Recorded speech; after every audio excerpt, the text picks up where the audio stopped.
I was halfway through a divorce I couldn't afford when I spotted the sign. It wasn't neon or bright, just a torn scrap of cardboard taped to a window that hadn't been cleaned since before I was born. The handwritten letters said, "Night cashier wanted, no questions." That was it. No pay listed, no hours, just 3 words and a promise that no one would pry. It was taped to the front glass of a roadside diner that still clung to the ghost of its past life. The old Arby's sign flickered overhead, but the A had long since died, buzzing somewhere in the walls like a trapped wasp. Now it just said RBY, letters flickering red when the wind hit the wires right. I stood there in the freezing wind, fingers curled around my last $5 bill, car parked behind me with an eviction notice curled up on the dashboard like a dead leaf. I had nowhere left to go. No family, no friends who'd pick up the phone after midnight. Just a glove box stuffed with overdue bills and the cold ache in my gut that maybe this was it. So I pushed open the door. A tinny bell jingled over my head and stale fryer oil slapped me in the face. The place smelled like burned beef, old ketchup, and a sour note that might have been mold. Yellowed booths lined the greasy tiles. The soda fountain dripped flat syrup onto the counter. Behind the register sat a man who looked like he'd been here since the day the neon first lit up. He didn't even glance at me. Just scratched at a crossword puzzle with a dull pencil. His hair was slicked back, but it didn't hide the yellow crust under his nails or the oil stains on his paper hat. I cleared my throat and asked if the sign was still good. He didn't answer. Didn't even look up. He just reached under the counter and slid a grease-slick apron my way. On top of it, a single stained sheet of paper folded twice. In big block letters at the top, it said, "Night shift rules. Read them. Live them." I picked it up. It smelled like old ketchup and copper. I unfolded it with shaking hands, still standing in the buzzing light of the flickering RBY sign. 7 lines. 7 rules, scribbled in the same blocky handwriting. Rule 1. If the glass-eyed woman asks for napkins, never give her more than 1. Rule 2. If you hear scratching at the back door, wait for 3 knocks before you open it. Rule 3. If the boy in the blue hoodie orders a milkshake, spill half on the floor. Rule 4. If the faceless couple sits in booth 6, do not watch them eat. Rule 5. If you hear the singing old man, hum along until he leaves. Rule 6. If the woman in the wedding dress asks for water, bring her soda instead. Rule 7. If you see the man with no reflection, never open the register. I read each line twice, then looked up at the man behind the counter. He didn't meet my eyes, just kept scratching at his crossword, like this was the only conversation we'd ever have. My thumb smudged the corner of the paper. I wanted to laugh, or maybe cry. 7 rules for 7 ghosts, monsters, or whatever the hell they were. But I needed this, needed somewhere to be that wasn't the backseat of my car. So I pulled the apron over my hoodie and tied it tight around my waist. The man grunted without looking up. He tapped the clock behind him. The hand stuck at midnight, but the second hand jerked like it was trying to break free. I folded the rules and stuffed them into my pocket. My hands smelled like old grease already. I took my place behind the counter, under the buzzing glow of the half-dead sign. No questions, no answers. Just me, the register, and the rules that already felt like they were breathing under my skin. I thought the first hour would be easy. I told myself all I had to do was stand behind the counter, wipe things down, and wait for sunrise. That was the deal. No questions, no talking, just keep my head down and keep the register shut. The diner hummed with broken neon and the low buzz of a soda machine. I leaned against the sticky counter, pressing my ankle against the cabinet below, just to feel something solid. I could see my reflection in the napkin dispenser. The bags under my eyes looked darker in this light, like bruises I didn't remember getting. For a minute, I thought maybe it was all a joke. 7 rules scrawled by some bored manager with too much time and too few customers. I pulled the paper from my pocket again, ran my thumb over Rule 1. If the glass-eyed woman asks for napkins, never give her more than 1. It sounded stupid when you said it out loud. I half laughed under my breath, even though it caught in my dry throat. Then the bell over the door jingled, just once, sharp enough to slice through the hum of the fridge. She stepped inside like she'd always belonged there, or maybe like she'd never left. I didn't know how old she was. Her coat looked expensive once, soft gray wool with satin cuffs. Her shoes were high, shiny heels that clicked on the cracked tiles like nails tapping glass. Her scarf, silk, torn at the edges, pressed tight over the left side of her face. She moved slow, like the air was thicker around her. When she reached the counter, she didn't look at the menu or the flickering sign overhead. She just lifted her face, what I could see of it, and whispered, her lips cracked and dry, "Can I have extra napkins?" Her voice scraped my ears. There was something hollow behind it, like she was speaking through a cracked speaker. I didn't think. I swear, I didn't. I reached for the napkin dispenser and pulled out a fat stack, enough for a whole family wiping barbecue sauce off sticky fingers. I pressed them into her cold, shaking hand before I remembered the paper in my pocket. She laughed. Not a real laugh, a wheeze that rattled something loose in my stomach. She lifted her scarf just enough for me to see what was underneath. Where her left eye should have been was just a hole. Raw pink edges, wet and twitching. But that wasn't the worst part. Tiny white shapes lined the rim, teeth, small as baby nails, clicking together like they were tasting the air. The socket blinked, once, then twice. Then it puckered and spat the napkins back onto the counter. They slapped the metal with a wet, red splatter. I stepped back so hard my heels slipped on the greasy floor. I made it to the sink before my stomach gave out. I heaved up black coffee and the stale sandwich I'd grabbed at a gas station that morning. The cold porcelain dug into my arms as I held myself upright, gagging and spitting bile until my throat burned raw. When I turned back, she was gone. The bell hadn't rung. I hadn't heard the door creak open. Just empty tiles, flickering neon, and a pile of napkins on the counter, still damp and twitching like they were breathing. I wiped my mouth with the back of my hand. That's when the pain started, a sharp pinch deep behind my left eye, like something small was rooting around back there. I stumbled to the counter, grabbed the rules sheet with shaking hands. My sweat smeared the ink, but I could still read it. Rule 1, never give her more than 1. Too late. The buzzing light above me flickered again, humming louder than before. I pressed my palm over my eye socket, feeling the ache sink deeper, pulsing with my heartbeat. The napkins twitched once more, and then lay still. I stuffed the rules back into my pocket. I told myself it was a mistake. I could still fix it. The shift had just begun. I could follow the rest. I had to, because whatever I'd let in with that first mistake, it wasn't leaving. I pressed a cold rag to my left eye for what felt like hours, but the pain didn't fade. It burrowed deeper, throbbing with every heartbeat, sharp and hungry under my skin. Every now and then, I swore I felt something shift behind the socket, like a splinter rolling across bone. I tried to breathe through it. I cleaned up the soggy napkins with rubber gloves I found under the sink. I told myself it was just a bad dream and that soon the sun would come up and I'd take my apron off and never come back. I was still behind the counter when I heard it, a soft scratching that didn't belong. Not the hum of the fridge or the buzz of the sign, but something sharper, slower. Claws on metal, bone against brick. I froze. The sound came from the back door, the dented one near the fryer, the one marked exit in peeling red paint. I strained to hear over the hum of the soda machine. Scratch. Pause. Scratch. It scraped at my teeth, made my gums itch. I fumbled for the rules sheet, my hands sticky with dried sweat. I found Rule 2, the letters smudged but clear enough to read. If you hear scratching at the back door, wait for 3 knocks before you open it.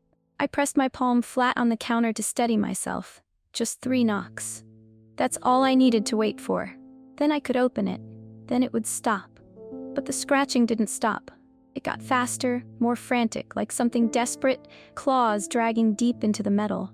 I could hear my own teeth grinding in my skull. The ache behind my eyes sharpened with every scrape. I tried to count to 10, tried to hum, tried to drown it out with the hiss of the fryer. Nothing worked. Then something thumped. Wet and heavy, like raw meat slapped against a cutting board. Then silence, just the low rattle of my own breath. I leaned over the counter and peered down the greasy hallway. The dented door shuddered once. No knocks, just that same silence pressing on my ears until I thought they'd pop. I don't know why I did it. Maybe I couldn't stand the quiet. Maybe I thought if I opened it fast enough, I could prove the rules were a sick joke. Maybe I just wanted to see who was dumb enough to scratch at a locked door in the middle of nowhere at 2 in the morning. I limped down the hall, each step sending a spike of pain through my ruined ankle. The one I'd twisted years ago and never let heal right. My sneakers squeaked on the tile. I pressed my good ear to the dented metal. Cold seeped through, made my cheeks sting. Nothing. No scratching, no knocks, just that same thick quiet. I slid the latch. The door swung in with a low creak. He was already halfway through the gap when I realized my mistake. A shape, slick, raw, dragging itself over the threshold. He pulled himself on elbows that bent the wrong way, skin flayed back along his ribs like meat peeled for a butcher's counter. His legs were useless strips trailing behind him, dragging puddles of something dark. His jaw hung half off, one side bone, the other ragged flesh that twitched when he grinned. He looked up at me through lids that blinked sideways. Hooked claws dug into the tiles as he hauled himself closer. I couldn't move, couldn't slam the door, couldn't scream. He slithered closer, his teeth chattering in the shell of a laugh that bubbled thick and wet. He hooked a claw around my ankle, the good one, and pulled himself onto my shoe. I felt the weight settle, bone grinding against bone. My knee twisted, my foot bent sideways. The snap came next, a clean, wet pop that echoed down the empty hall like a firecracker in a graveyard. I fell against the friar, pain spiking bright white behind my eyes. He laughed through the half jaw, a hiss that rattled in his chest, then dragged himself under the counter, trailing pieces of me behind him. I pressed my hands to my ankle, bent the wrong way, throbbing hot and cold all at once. I tore napkins from the dispenser and wound them tight around the mess, biting down on a shriek that scraped my throat raw. When I could stand, I limped back to the register. My sweat turned cold. The floor behind me was streaked red, marked by the crawling man's passage under the counter. I grabbed the rules sheet and read it again. Rule 2. 3 knocks. I hadn't waited. My breath came in short, broken shivers. I looked down the hall. No sign of him. Just drag marks that vanished under the friar and into the dark. 2 rules down. 2 broken. The rest of the shift stretched out in my mind. Endless hours filled with more scratches, more teeth, more rules waiting to snap me like a wishbone. And the only thing I could do was wait. I don't know how long I sat behind the counter after the crawling man disappeared under the friar. It felt like the whole diner shifted around me, the buzzing lights growing louder, the hum of the soda machine changing pitch every time I blinked. My ankle throbbed where it bent wrong under the napkin wrap. Each pulse matched the ache behind my left eye, deep and hungry like something was burrowing closer to the bone. I kept the rules sheet flat on my lap, reading it over and over between dry swallows. I dragged my finger down the paper to remind myself where I'd failed, where I could still try to hold it together. Rule 1. Rule 2. Gone. Broken. The words felt heavier now, the paper sticky with my blood and sweat. My breath caught every time I read the next line. Rule 3. If the boy in the blue hoodie orders a milkshake, spill half on the floor. I didn't know if he'd come or when. I didn't even know if he was real. None of this felt real anymore. The register drawer clicked in the dark like it was breathing. The napkins behind the counter twitched when I wasn't looking straight at them. Somewhere in the dark, a soft giggle broke through the static in my ears. I jumped. The sudden movement sent a hot stab through my ankle. I hissed through my teeth, gripping the counter so hard the edges bit into my palms. The giggle came again, higher this time, light, but wrong. Too wide. I scanned the empty booths, the flickering lights above the soda fountain, the greasy tile behind the friar. Then I saw him. He sat perched on one of the cracked stools, halfway down the counter, feet dangling a good 2 feet above the sticky floor.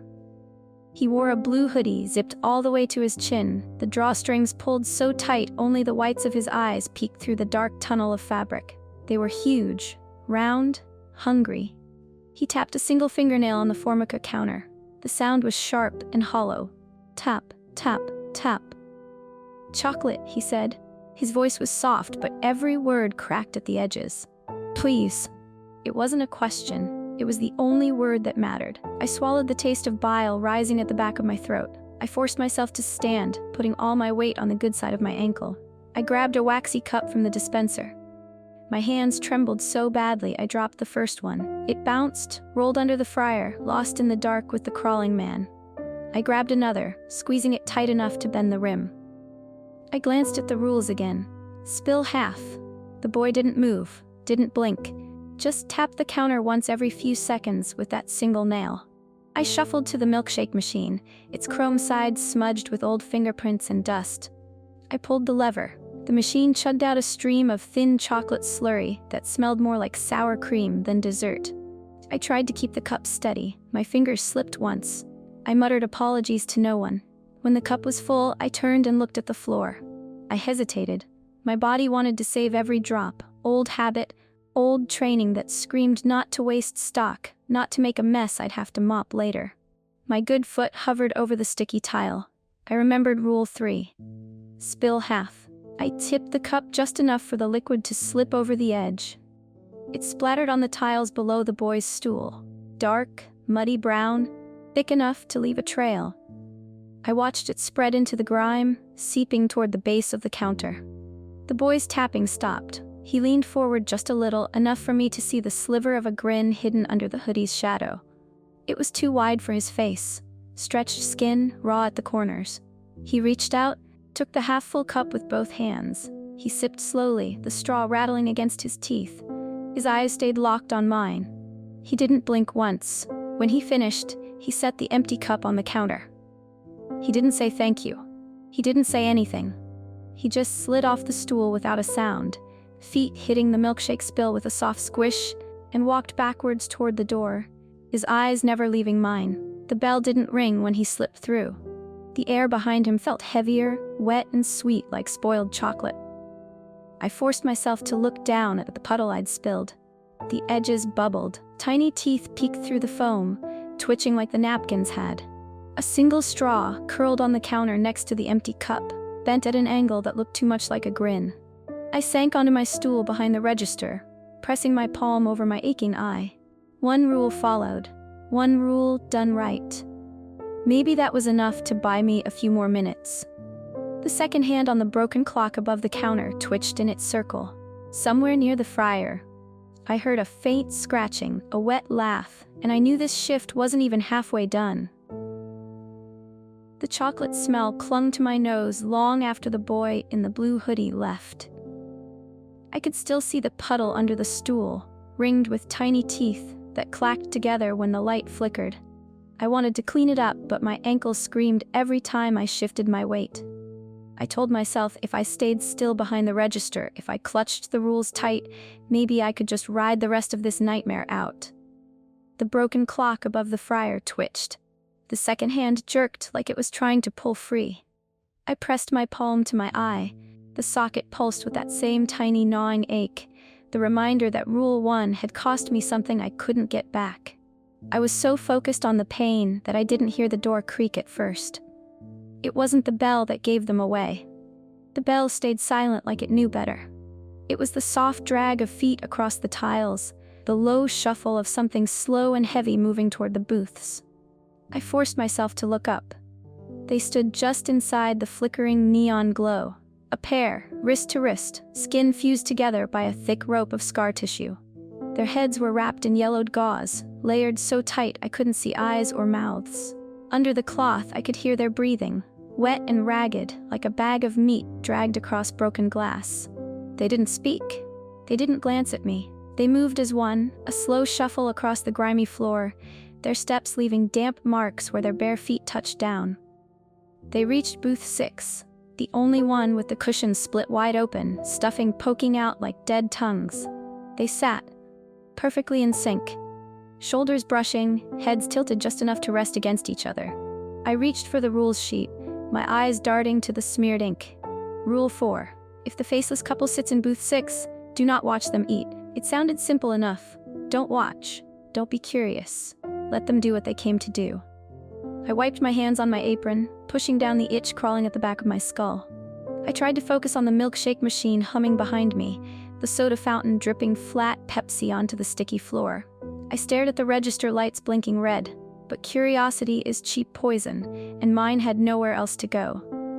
I told myself one peek wouldn't hurt. Just a glance to prove the rules were just stories scribbled by the last fool who stood here.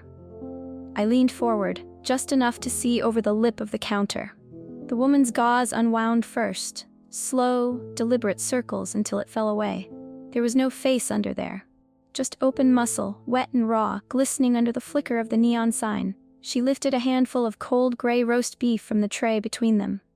She pressed it to the mess where her nose should have been, grinding it into the muscle with small, soft circles, like smearing lotion onto dry skin. The man followed, his cloth unraveling with a shiver that made my stomach turn. No eyes, no mouth, just torn cartilage and bone, pulsing with every ragged breath. He tore his sandwich apart, slapped pieces of meat against the hollow of his face, wet smacks that echoed in my ears, louder than the hum of the fridge. I felt something warm drip from my nose. At first I thought it was sweat, but when I wiped it with my sleeve, it came away dark and thick. Blood, heavy and slow, like oil. It dripped onto the rules sheet, smearing the last few lines. I pressed my hand to my nose, but it wouldn't stop.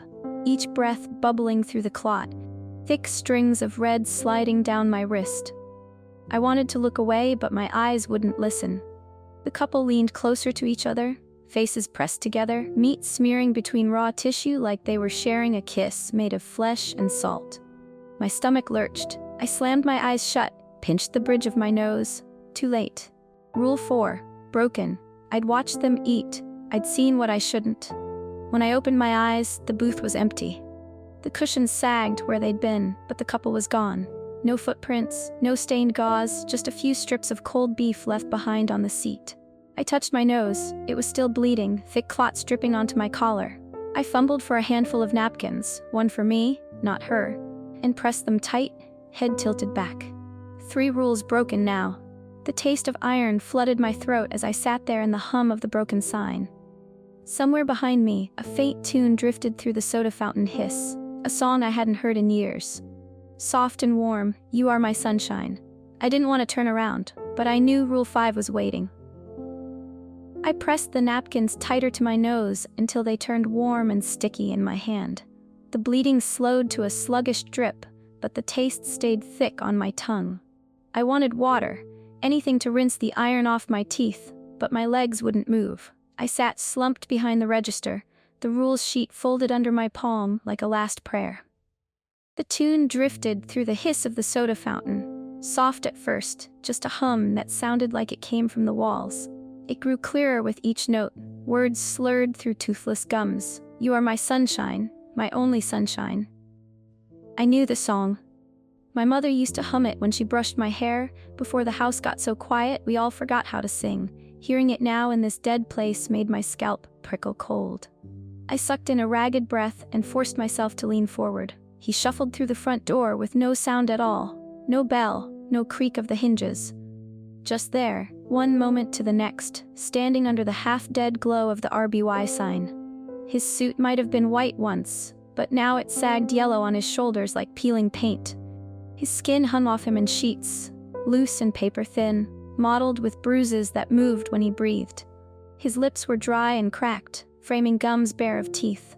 His voice carried just enough to scrape the walls as he stepped closer to the counter. You make me happy when skies are gray. His milky eyes found mine, pupils blown wide, seeing everything and nothing at once. His hands twitched at his sides, fingers curled like claws that forgot how to close. I felt the rule before I remembered it. I dug the paper from my pocket, my nose dripping fresh blood onto my wrist. Rule 5. If you hear the singing old man, hum along until he leaves. My voice caught behind cracked lips. The old man paused, one bony foot lifting off the greasy floor, held in mid-air like he'd forgotten what came next. The hum grew wet around the edges, his throat rasping in little hiccups that popped like bubbles. I forced my throat open. I hummed, off-key, shaky, but enough to make his foot drop again. He nodded once, a small jerk of his heavy skull. He kept humming, and I matched him note for note. My nose throbbed with each hum. The tune scratched at my ribs deeper than breath. I could taste my own voice, sharp and coppery in the back of my throat. He shuffled closer. I could see the skin around his collarbone, brittle, stretched thin like tissue paper taped over bone. The smell that came with him was old dirt and something sweet underneath. like rotting fruit under a porch. He reached the counter. His hum deepened, vibrating in my teeth. I hummed louder to keep up. He leaned forward, cracked lips twitching in time with the melody. For a second, I thought he'd lean all the way over and press his face against mine. Instead, he lifted one trembling hand, dropped something onto the sticky counter, a splinter of bone, thin as a matchstick. Then another. Tiny shards, some yellowed, some fresh and pink at the tips. He pressed them down with his thumb, grinding them flat until they cracked like dry twigs. He kept humming, nodding to the tune I forced through my clenched teeth. When the song looped back to the start, he turned without another sound.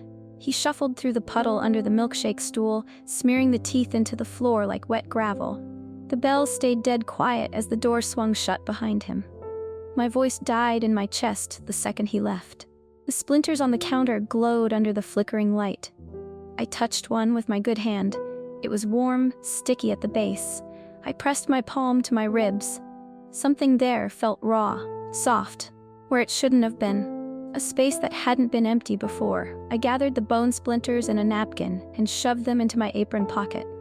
One more rule survived, but it left its cost behind. Outside the cracked window, the neon Arby sign buzzed louder than ever, sputtering red over the empty lot. I didn't have time to wonder what came next. A wet shape pressed against the door, lace trailing behind it, dripping puddles onto the tiles. And I knew exactly who was waiting. I sat behind the counter, ribs aching where the singing old man's hum had rattled something loose inside me. I pressed my fingers to my side, feeling for the gap that hadn't been there before. The splinters of bone in my apron pocket scratched against my hip every time I moved. I didn't dare throw them away. Outside, the neon sign sputtered, the missing A, flickering once behind the wall, like it was trying to claw its way back onto the roof. A new draft drifted through the diner, cold and damp enough to seep into my shoes. When the door creaked open, I heard it before I saw her. The slow drip of water on tile, a steady tap mixed with the hum of the soda fountain. I smelled pond scum and rust before the first puddle touched the toes of my sneakers. She drifted inside like lace caught in deep water. Her dress was white once, layers of silk and tulle, but now it hung in strips around her ankles, soaked black where the hem dragged the floor. Her veil trailed behind her like fog, heavy with water that pooled under every step. She didn't look at me. Her head hung low, the veil hiding whatever was left of her face. Her bouquet was long gone. Her bare hands twitched at her sides, fingers swollen and pale, skin puckered like it had been underwater too long. She stopped at the counter. Water dripped from her sleeves, splattering the napkin dispenser. When she lifted her chin, I couldn't see her eyes, just the curve of her jaw under the wet lace. Her mouth opened. The sound that came out was a gargle, a word trying to escape through a throat filled with pond water. Water, she gurgled. The word splashed out with a bubble of dark liquid that hit the till and dripped down between the keys. My throat closed. I grabbed the rules sheet, smoothed it with trembling hands. Rule 6. If the woman in the wedding dress asks for water, bring her soda instead. I forced my broken ankle to hold. I pushed off the stool and limped to the soda fountain. My reflection in the chrome side looked worse than any monster I'd seen. Nose crusted with dried blood, eye red and swollen, sweat clinging to my neck like glue. I picked the Pepsi tap, the flat one that hadn't fizzed in years. It sputtered out a stream of syrupy brown liquid, sticky enough to cling to my fingers as I filled the cup. Behind me, I heard her veil slap against the counter. A puddle spread across the floor, dark and murky, curling around my good foot. It smelled like pond weeds and rusted metal left at the bottom of a lake. I turned and held out the cup. My hands shook so bad I nearly spilled it. She lifted her head a fraction. I still couldn't see what waited under the veil. Just the shape of a mouth stretched too wide to belong to anyone still living. She reached out with both hands, the water dripping off her wrists in black strings. She took the cup, pressed it under the veil. The sound of her drinking was worse than any scream, wet gulps that echoed inside the hollow space where her throat should have been. Soda splashed out between the folds of lace, dripped onto the counter in thin streams that fizzed when they hit the old ketchup stains. When the cup was empty, she let it fall. It bounced once, rolled into the puddle at her feet. She didn't speak. Didn't look at me. She just sank, veil first, dress folding in on itself as her shape melted through the tile like water through a drain. The puddles spread wider, then stopped at the edge of my broken shoe. I stayed frozen until the last drop vanished, leaving behind a slick patch of floor that smelled like rotting leaves and stale syrup. I looked at the rules sheet, my fingers damp where the puddle had licked my sleeve. One more rule done right. A sliver of hope. Useless, but I clung to it anyway. I limped back behind the register, cradling my side where the singing old man's splinters scraped under my skin. The neon above flickered again, a harsh burst that made my ruined eye ache. I'd made it through 6. Only one left. But when I saw the shape pressed against the window, my own reflection staring back at me, but grinning too wide, lips split at the edges, I knew the last rule was waiting to break me in half. I stayed behind the counter long after the puddle from the wedding dress woman dried into the floor. The air still smelled like old pond water and flat Pepsi, but underneath that was something sharper.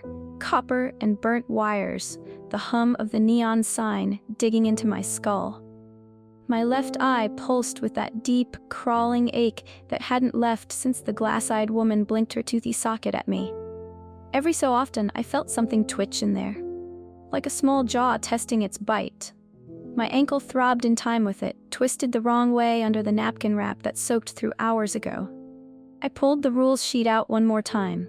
My fingerprints had stained it red and brown, corners worn soft where I'd folded and unfolded it all night. 6 rules, 3 broken, 3 followed. Only 1 left. Rule 7. If you see the man with no reflection, never open the register. I read it again and again, lips moving without sound. Never open the register. Never open the register. When I heard the tap on the glass, I knew it was him. I didn't need to look to feel the chill run down my spine, curling through my ribs where the singing old man's splinters still scraped under the skin. I lifted my head anyway. I couldn't help it.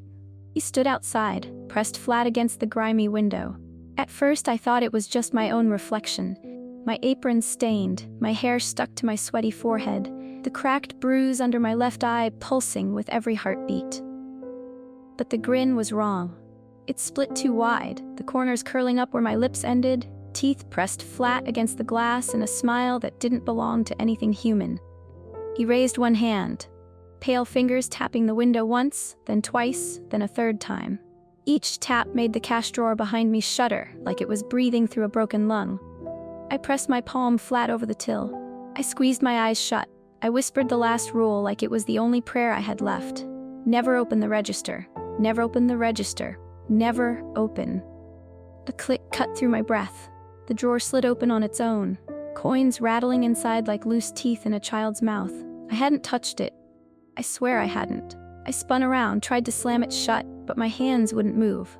My fingers stuck to the greasy edge of the counter, frozen by the cold that poured out of the open till.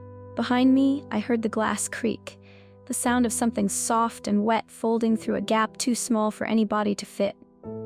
When I turned, he was halfway inside.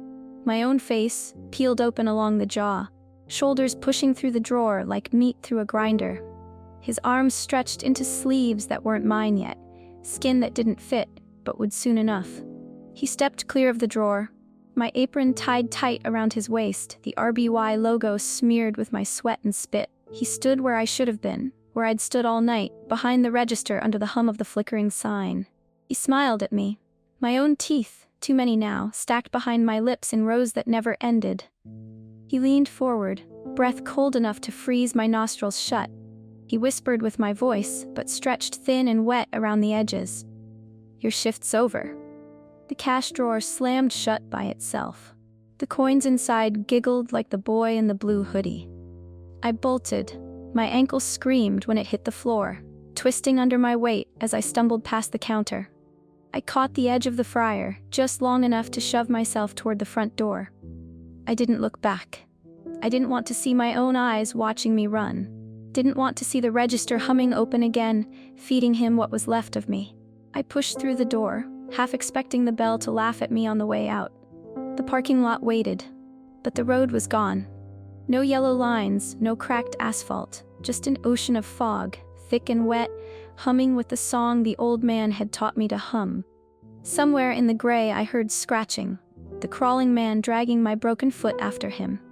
I heard the glass-eyed woman's heel tapping in time with the pulse behind my ruined eye. I heard the boy giggling from the milkshake machine.